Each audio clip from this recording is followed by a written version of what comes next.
ദിവസവും 2 മണിക്കൂർ നിങ്ങൾക്ക് മാറ്റി വെക്കാനുണ്ടോ? എങ്കിൽ വിഷമയമില്ലാത്ത നല്ലൊരു അടുക്കളത്തോട്ടം നമുക്ക് ഈസി ആയിട്ട് ഉണ്ടാക്കിയെടുക്കാൻ പറ്റും. ടെറസിലോ അല്ലെങ്കിൽ നമ്മുടെ വീട്ടിൻ്റെ വളപ്പിലോ അല്ലെങ്കിൽ മതിലിനോട് ചേർന്നിട്ടുള്ള കുറച്ച് സ്ഥലത്തോ ഒക്കെ നമുക്ക് അടിപൊളിയായിട്ടുള്ള ഒരു പച്ചക്കറിത്തോട്ടം ഈസി ആയിട്ട് തന്നെ ഉണ്ടാക്കിയെടുക്കാം ട്ടോ. അപ്പോൾ ഇതാ ഇവിടെ നിൽക്കുന്ന ചീനമുളക് കണ്ടില്ലേ, എന്ത് നല്ല ഭംഗിയിലാണ് നിൽക്കുന്നത്. ഈ ഒരു കാന്താരി മുളക് നട്ടുപിടിപ്പിക്കുമ്പോൾ ഞാൻ ഒട്ടും പ്രതീക്ഷിച്ചിട്ടുണ്ടായിരുന്നില്ല ഇതുപോലെ തന്നെ നമുക്ക് മുളക് പറിക്കാനുള്ള പാകത്തിന് ആയിക്കിട്ടുമെന്ന്.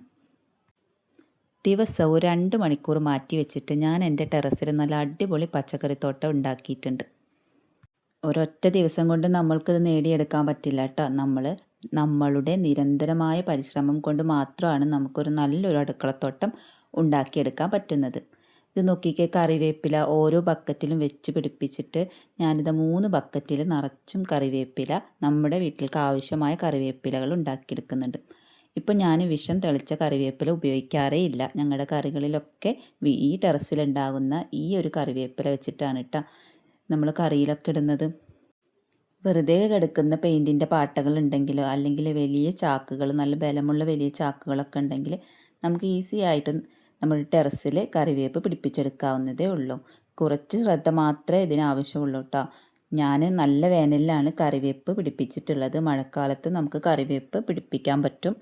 ചെറിയ കയറിങ്ങോട് കൂടിയിട്ട് നമുക്ക് പിടിപ്പിക്കാം. പിന്നെ ചീര, പൊന്നാങ്കണ്ണി ചീര ഞാൻ ഒരുപാട് നട്ടുപിടിപ്പിച്ചിട്ടുണ്ട്. നമ്മുടെ തെർമോക്കോളിലാണ് കേട്ടോ നട്ടുപിടിപ്പിച്ചിട്ടുള്ളത്. അപ്പോൾ നമുക്കൊരു പച്ചക്കറിത്തോട്ടം തുടങ്ങുക എന്ന് പറയുന്നത് വളരെ സിമ്പിളായിട്ടുള്ളൊരു പരിപാടിയാണ്. നമ്മുടെ വീട്ടിൽ വെറുതെ കിടക്കുന്ന പാട്ടകളോ അല്ലെങ്കിൽ ഇതുപോലത്തെ പിന്നെ തെർമോക്കോളിൻ്റെ പീസുകളൊക്കെ ഉണ്ടെങ്കിൽ, അതുപോലെ ചിരട്ടയുണ്ടെങ്കിൽ, അതുപോലെ ടിന്നുകളുണ്ടെങ്കിൽ, അതുപോലെ വെറുതെ കളയുന്ന പ്ലാസ്റ്റിക് കുപ്പികളുണ്ടെങ്കിൽ നമുക്ക് ഈസി ആയിട്ട് നല്ല അടിപൊളി പച്ചക്കറികൾ നട്ടുപിടിപ്പിക്കാൻ പറ്റും. നമുക്ക് നമ്മുടെ സുലഭമായി തന്നെ നമുക്ക് പെട്ടെന്ന് ഉണ്ടാകുന്ന മുളക്, തക്കാളി, വെണ്ട എല്ലാം നമുക്ക് നമ്മുടെ ടെറസിൽ ഉണ്ടാക്കിയെടുക്കാം. ആദ്യം ഇതെല്ലാം ഉണ്ടാക്കിയെടുക്കാനുള്ള നല്ലൊരു മനസ്സാണ് കേട്ടോ വേണ്ടത്. നമുക്കൊരു കൃഷിയിലേക്ക് ഇറങ്ങുമ്പോൾ കിട്ടുന്നത് നമ്മുടെ മനസ്സിൻ്റെ ഉല്ലാസമാണ്, ആനന്ദമാണ്. നമ്മളത് നട്ടുപിടിപ്പിക്കുമ്പോൾ അതിൽ നിന്ന് നമ്മൾ കറിക്ക് വേണ്ടിയിട്ട് എടുക്കുമ്പോൾ നമുക്ക് കിട്ടുന്ന ആ ഒരു സന്തോഷം ഉണ്ടല്ലോ, അത് നമുക്ക് പറഞ്ഞറിയിക്കാൻ പറ്റാത്ത അത്രയും അനുഭവം ഉള്ളതുകൊണ്ട് പറയാണ് കേട്ടോ. പറഞ്ഞറിയിക്കാൻ പറ്റാത്ത അത്രയും വലുതാണ് കേട്ടോ. ഇപ്പോൾ എൻ്റെ വീട്ടുകാർക്ക് ഇത് വീഡിയോയിലൂടെ കാണുമ്പോഴും അവർക്കും സന്തോഷമാണ് കേട്ടോ. ഇതെല്ലാം കാണുമ്പോഴും എൻ്റെ വീട്ടുകാർക്കും നല്ല സന്തോഷം വരുന്നുണ്ട്. എൻ്റെ സന്തോഷം മാത്രമല്ല, എൻ്റെ വീട്ടുകാർക്കും സന്തോഷം വരാറുണ്ട്. ഒരു അടുക്കളത്തോട്ടം ഉണ്ടാക്കിയെടുക്കുമ്പോൾ നമ്മൾ ആദ്യം ചെയ്യേണ്ടത് നമുക്ക് ഏറ്റവും എളുപ്പത്തിലുണ്ടാകുന്ന പച്ചക്കറികൾ ആദ്യം നട്ടുപിടിപ്പിക്കാൻ നോക്കണം. ചീര, അതുപോലെ തന്നെ തക്കാളി, മുളക്, വെണ്ട, വേപ്പ്, അങ്ങനെ നമ്മളെ അടുക്കളയ്ക്ക് അത്യാവശ്യം വേണ്ട പച്ചക്കറികൾ എന്തൊക്കെയാണെന്ന് നോക്കിയിട്ട് ആ രീതിയിലുള്ളത് നമ്മൾ ആദ്യം ഉണ്ടാക്കിയെടുക്കണം. എന്നെപ്പോലെ ചിലവ് കുറഞ്ഞ രീതിയാണ് നിങ്ങൾ ഉദ്ദേശിക്കുന്നതെങ്കിൽ ഇതുപോലെയുള്ള എല്ലാ പാട്ടകളും നിങ്ങൾക്ക് എടുക്കാവുന്നതാണ് കേട്ടോ. പിന്നെ ദിവസവും ഒരു സമയം നമ്മൾ ഈ പച്ചക്കറികൾക്ക് വേണ്ടിയിട്ട് മാറ്റി വെക്കണം. അപ്പോൾ ഞാനൊരു യൂട്യൂബർ ആയതുകൊണ്ടും എനിക്ക് എഡിറ്റിങ്ങിനുള്ള സമയം വേണ്ടതുകൊണ്ടും ഞാൻ എൻ്റെ ഒരു ദിവസം എങ്ങനെയാണ് കൊണ്ടുപോകുന്നതെന്ന് പറഞ്ഞു. ദിവസത്തിൽ ഞാൻ രാവിലെ ഒന്നും പച്ചക്കറിയുടെ ഈ തോട്ടത്തിന് വേണ്ടിയിട്ട് സമയം ചിലവഴിക്കാറില്ല. ഞാൻ രാവിലെ എൻ്റെ വീട്ടുകാര്യങ്ങൾ നോക്കാനാണ് സമയം ചിലവഴിക്കാറ്. അതിന് വേണ്ടിയിട്ട് ഞാൻ രാവിലെ എഴുന്നേറ്റ് കഴിഞ്ഞാൽ എൻ്റെ കാര്യങ്ങളെല്ലാം കഴിഞ്ഞതിന് ശേഷം അടുക്കളയിൽ കയറിയിട്ട് എനിക്ക് എന്തെങ്കിലും പാചകം ചെയ്യാനുണ്ടെങ്കിൽ അത് ചെയ്യുകയും പിന്നെ വീട് ക്ലീനിങ്ങിന് നിൽക്കുകയൊക്കെ ചെയ്യും. ഞാൻ തീരെ ഫോണ് ഉപയോഗിക്കാതെയല്ല ഞാൻ ഈ എല്ലാ കാര്യങ്ങളും ചെയ്യുന്നത്.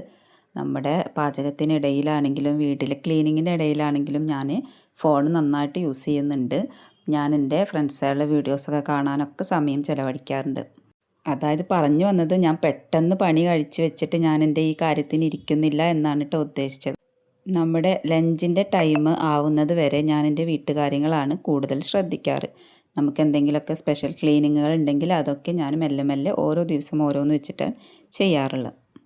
ഇനി ഉച്ചയ്ക്ക് ശേഷമാണ് ഞാൻ എഡിറ്റിങ്ങിന് വേണ്ടിയിട്ട് സമയം മാറ്റി വയ്ക്കാറ്. നമ്മൾ എന്തെങ്കിലും തലേ ദിവസം വല്ല വീഡിയോസൊക്കെ എടുത്ത് വെച്ചിട്ടുണ്ടെങ്കിൽ അത് എഡിറ്റിങ്ങിന് വേണ്ടിയിട്ട് മാറ്റി വെക്കുന്ന സമയമാണ് ഉച്ചഭക്ഷണം കഴിഞ്ഞതിന് ശേഷമുള്ള വൈകുന്നേരം വരെയുള്ള ഒരു ടൈം. വൈകുന്നേരം കഴിഞ്ഞതിന് ശേഷം ഉള്ള ഒരു 2 മണിക്കൂർ നേരമാണ് ഞാൻ എൻ്റെ പച്ചക്കറികൾക്ക് വേണ്ടിയിട്ട് മാറ്റി വെക്കുന്നത്. അപ്പോഴാണ് ഞാൻ നനക്കുന്നതും നമ്മുടെ നമ്മുടെ ചാനലിന് വേണ്ടിയിട്ടുള്ള വീഡിയോസ് എടുക്കുന്നതും പച്ചക്കറി നടുകയും ചെയ്യുന്നത്. എല്ലാ ദിവസവും ഞാൻ പച്ചക്കറി നടാറില്ല കേട്ടോ. നമ്മളെ കയ്യിൽ എന്തെങ്കിലും വിത്തോ അല്ലെങ്കിൽ നടാനുള്ള എന്തെങ്കിലും സംഭവങ്ങൾ വന്നു ചേർന്നിട്ടുണ്ടെങ്കിൽ മാത്രമാണ് ഞാൻ അത് നടാറുള്ളത്. അല്ലെങ്കിൽ നമുക്ക് എന്തെങ്കിലും കിള പറിക്കാനോ അല്ലെങ്കിൽ നന്നായി നനച്ചു കൊടുക്കാനൊക്കെ ഉണ്ടാവും. ഇപ്പോൾ മഴയായതുകൊണ്ട് നനക്കാൻ അങ്ങനെ ഉണ്ടാവാറില്ല. പക്ഷെ മഴക്കാലം കഴിഞ്ഞ് കഴിഞ്ഞാൽ നമുക്ക് നനയ്ക്കേണ്ടി വരും. ചിലപ്പോൾ 2 നേരം നനയ്ക്കേണ്ടി വരും. അപ്പോൾ മാത്രമാണ് ഞാൻ രാവിലെ നനയ്ക്കാൻ വേണ്ടി മാത്രം ഉപയോഗിക്കുന്നത്. 2 നേരം നനച്ചു കൊടുക്കേണ്ട സമയം വരുമ്പോൾ നമ്മൾ 2 നേരം തന്നെ എന്തായാലും നനച്ചു കൊടുക്കണം. അല്ലെങ്കിൽ നമ്മുടെ പച്ചക്കറികൾ വാടിപ്പോവാം. പിന്നെ ഇതെല്ലാം നടാൻ വേണ്ടിയിട്ട് ഞാൻ എന്ത് വേസ്റ്റ് സംഭവങ്ങൾ കിട്ടിക്കഴിഞ്ഞാലും ടയറായാലും പിന്നെ പ്ലാസ്റ്റിക്കിൻ്റെ പാത്രങ്ങളായാലും ബക്കറ്റായാലും ഡബ്ബകളായാലും പിന്നെ അതുപോലെ തന്നെ ആക്രിക്കാരുടെ കയ്യിൽ നിന്ന് നമുക്ക് ചെടി നടാൻ പറ്റുന്ന രീതിയിലുള്ള സാധനങ്ങൾ ശേഖരിച്ച് വെക്കും. അതുപോലെ തന്നെ പിന്നെ നമ്മുടെ ചാക്ക്, കടയിൽ നിന്ന് ചാക്ക്, സിമെൻറ്റിൻ്റെ ചാക്ക്, ഇതൊന്നും ഞാൻ കളയാറില്ല കേട്ടോ. എല്ലാം എൻ്റെ പച്ചക്കറിത്തോട്ടത്തിലേക്ക് വേണ്ടിയിട്ട് എടുക്കാറുണ്ട്. ഇനി ഇതെല്ലാം നട്ടുപിടിപ്പിച്ചതുകൊണ്ട് കാര്യമില്ല കേട്ടോ. ഇതെല്ലാം നന്നായിട്ട് നമുക്ക് അതിൻ്റെ ഫലം തരണമെങ്കിൽ നമ്മൾ നന്നായിട്ട് തന്നെ വളം ചെയ്ത് കൊടുക്കണം. അത് ഒട്ടും പൈസ ചിലവില്ലാതെ തന്നെ നമുക്ക് നമ്മുടെ വീട്ടിൽ സിമ്പിളായിട്ട് ഉണ്ടാക്കാം.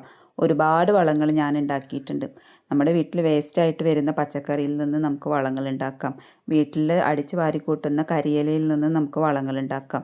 അതുപോലെ തന്നെ മീനിൻ്റെ വേസ്റ്റിൽ നിന്ന് നമുക്ക് വളങ്ങൾ ഉണ്ടാക്കാം. അപ്പോൾ ഈസി ആയിട്ട് നമുക്ക് ഉണ്ടാക്കാൻ പറ്റുന്ന വളങ്ങളെല്ലാം ഉണ്ടാക്കിയിട്ട് അതാത് സമയത്ത് നമ്മുടെ പച്ചക്കറികൾക്ക് ഒഴിച്ചു കൊടുക്കാം. വീട്ടിൽ വെറുതെ കളയുന്ന കഞ്ഞിവെള്ളം ഏറ്റവും നല്ല സൂപ്പറായിട്ടുള്ളൊരു വളമാണ്. നമ്മുടെ പച്ചക്കറികൾക്ക് ആ ഒരു വളം മാത്രം മതി, കഞ്ഞിവെള്ളം. അത് ആഴ്ചയിൽ ഒരു ദിവസം നേർപ്പിച്ചിട്ട് ഒഴിച്ചു കൊടുക്കാം. അങ്ങനെയൊക്കെ ചെയ്ത് കഴിഞ്ഞാൽ നമ്മുടെ പച്ചക്കറികൾ നല്ല അടിപൊളിയായിട്ട് നമുക്ക് ഫലം തരുന്നതാണ്. പിന്നെ ഒരു പച്ചക്കറി തോട്ടത്തിൽ ശ്രദ്ധിക്കേണ്ട കാര്യം എന്താണെന്ന് വെച്ചാൽ ഇതിന് കീടങ്ങൾ വരാതെ നോക്കുക എന്നുള്ളതാണ്. കീടങ്ങളെ അകറ്റി നിർത്താനും നമ്മുടെ വീട്ടിലുള്ള എന്തെങ്കിലും ഒറ്റമൂലികൾ നമുക്ക് ഉപയോഗിക്കാവുന്നതാണ്. വെളുത്തുള്ളി എന്ന് പറയുന്നത് നല്ലൊരു ഒറ്റമൂലിയാണ്. അതുപോലെ തന്നെ കാന്താരിമുളക് എന്ന് പറയുന്നതും നല്ലൊരു ഒറ്റമൂലിയാണ്. അതുപോലെ തന്നെ കഞ്ഞിവെള്ളവും നല്ലൊരു പെസ്റ്റിസൈഡാണ്. അപ്പോൾ ഇതുപോലെയുള്ള സംഭവങ്ങളൊക്കെ നമ്മൾ അതിൻ്റേതായ രീതിയിൽ ഉണ്ടാക്കിയെടുത്തിട്ട് നമ്മൾ ഈ ഒരു എന്തെങ്കിലും ജന്തുക്കൾ നമ്മുടെ പച്ചക്കറിനെ ആക്രമിക്കുന്നുണ്ടെങ്കിൽ അവറ്റങ്ങൾക്കൊക്കെ തെളിച്ചു കൊടുക്കുക. നമ്മൾ പച്ചക്കറിയുടെ മുകളിൽ ആഴ്ചയിൽ ഒരു ദിവസം ഈ എന്തെങ്കിലും ഒരു പെസ്റ്റിസൈഡ് ഉപയോഗിക്കുന്നത് വളരെ നല്ലതാണ്. പിന്നെ ഉള്ളത്, നമ്മുടെ കയ്യിൽ എന്ത് തന്നെ പച്ചക്കറികൾ നടാൻ വേണ്ടിയിട്ട് കിട്ടിയിട്ടുണ്ടോ അതെല്ലാം നട്ടുപിടിപ്പിക്കുക എന്നുള്ളതാണ്. ഉള്ളതിൻ്റെ ഇരട്ടി ഉണ്ടാക്കിയെടുക്കാൻ ശ്രമിക്കുക. ഈ മാസം ഞാനൊരു 2 പച്ചക്കറിയാണ് നട്ടതെങ്കിൽ അതിനെ നന്നായി നോക്കുന്നതോടൊപ്പം വീണ്ടും ഒരു 4 പച്ചക്കറി തൈകൾ കൂടി വെച്ച് പിടിപ്പിക്കുക. അപ്പോൾ നമ്മൾക്ക് ഇങ്ങനെ കൂടുതൽ പച്ചക്കറികൾ ഉണ്ടാക്കിയെടുക്കാം. അപ്പോൾ ഈ വക കാര്യങ്ങൾ നമ്മൾ ശ്രദ്ധിക്കണം. പക്ഷേ ഇതെല്ലാം കണ്ടിന്യൂസ് ആയിട്ട് തന്നെ ചെയ്തുകൊണ്ട് ഇരിക്കുകയും ചെയ്യുക. ഇപ്പോൾ നിങ്ങൾ ഈ കണ്ടുകൊണ്ടിരിക്കുന്നതാണ് മഞ്ഞളാണ്. കസ്തൂരി മഞ്ഞളിൻ്റെ ആണ് ഈ തൈയിട്ട. ഇത് നമ്മുടെ വീട്ടിൽ വെറുതെ കിടന്നിരുന്ന ഒരു കസാരയാണ്, നാശമായിട്ട് കിടന്നിരുന്ന കസാരയാണ്. അതിൻ്റെ മുകളിൽ ഞാനൊരു സിങ്കിലാണ് ഇട്ട ആ ഒരു മഞ്ഞൾ പിടിപ്പിച്ചിട്ടുള്ളത്. അതുപോലെ തന്നെ ഈ പ്ലാസ്റ്റിക് ബോട്ടിൽ നോക്കിക്കുക, അതിൽ ഞാൻ ഉള്ളിയാണ് നട്ടു കൊടുത്തിട്ടുള്ളത് കേട്ടോ. നമ്മുടെ ഉള്ളികൾ മുള വരും. ചിലപ്പോൾ നമ്മൾ വേസ്റ്റൊക്കെ കൊണ്ടുപോയി ഇടുന്ന സമയത്ത് അതിൽ വല്ല ഉള്ളിയും അറിയാതെ പെട്ടിട്ടുണ്ടെങ്കിൽ മുള വന്നിട്ടുണ്ടാകും. അതെല്ലാം കൂട്ടി വെച്ചിട്ടാണ് കേട്ടോ ഞാൻ അങ്ങനെ ചെയ്തിട്ടുള്ളത്. പിന്നെ അതാ നമ്മുടെ കൂർക്ക, നമ്മുടെ വീട്ടിൽ നമ്മുടെ കറിക്ക് കൊണ്ടുവന്നിട്ടുള്ള കൂർക്ക ഇല്ലേ, കൂർക്ക ഞാൻ നട്ട് പിടിപ്പിച്ചിട്ടുള്ളത് വെറുതെ കിടക്കുന്ന പാത്തിയിലാണ് കേട്ടോ. അതിതാ ഞാൻ ജസ്റ്റ് ഒന്ന് കെട്ടി വെച്ചിട്ടേ ഉള്ളൂ. അതുപോലെ തന്നെ സിമൻറ്റ് ചാക്കിൽ നന്നായിട്ട് കൂർക്ക ഞാൻ മാറ്റി വെച്ചിട്ടുണ്ട് കേട്ടോ. അത് നന്നായിട്ട് പിടിച്ചിട്ടുണ്ട്. ഇതിൻ്റെയൊക്കെ വീഡിയോസ് ഞാൻ സെപ്പറേറ്റ് ചെയ്തിട്ടുണ്ട്. അപ്പം ഞാൻ പച്ചക്കറി നടുന്ന നേരത്ത് ഞാൻ ഇതേപോലെ വീഡിയോസുകൾ എടുക്കുകയും ചെയ്യാറുണ്ട് കേട്ടോ. ഞാൻ എപ്പോഴും ടെറസിൽ കയറുന്ന സമയത്ത് ഫോൺ കൊണ്ടുപോകും.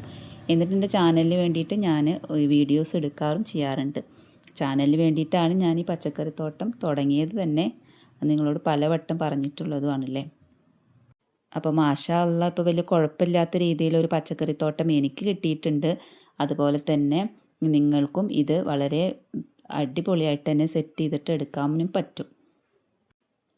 കുറഞ്ഞൊരു സ്ഥലത്താണ് നമ്മൾ ഇതുപോലെ ചെയ്യുന്നതെങ്കിൽ നമുക്കത് ക്ലീൻ ചെയ്തെടുക്കാനും ബുദ്ധിമുട്ടുണ്ടാവില്ല കേട്ടോ. ഇതുപോലെ ഞാൻ ഒരുപാട്, എൻ്റെ ടെറസ് അത്യാവശ്യം വലിപ്പമുണ്ട്. അപ്പോൾ അവിടെ എനിക്ക് ക്ലീനിങ്ങിൻ്റെ ഒരു പണി കൂടി വരുന്നുണ്ട്. അപ്പോൾ നമ്മൾ നന്നായി ക്ലീൻ ചെയ്തിടുകയും വേണം. അപ്പോൾ അത് ഇരട്ടിപ്പണിയാണ്. അത് പക്ഷേ അത് ക്ലീൻ ചെയ്തിട്ട് കഴിഞ്ഞാൽ നല്ല ഭംഗിയാണ് കേട്ടോ. ഈ പച്ചക്കറികൾ നിൽക്കുന്നത് കാണുമ്പോൾ തന്നെ നല്ലൊരു അടിപൊളിയാണ്. അപ്പോൾ കുറഞ്ഞ സ്ഥലത്താണ് നമ്മൾ ചെയ്യുന്നതെങ്കിൽ നമുക്ക് ഈ ക്ലീനിങ്ങിൻ്റെ അത്രയും അധികം പണികൾ എക്സ്ട്രാ വരില്ല.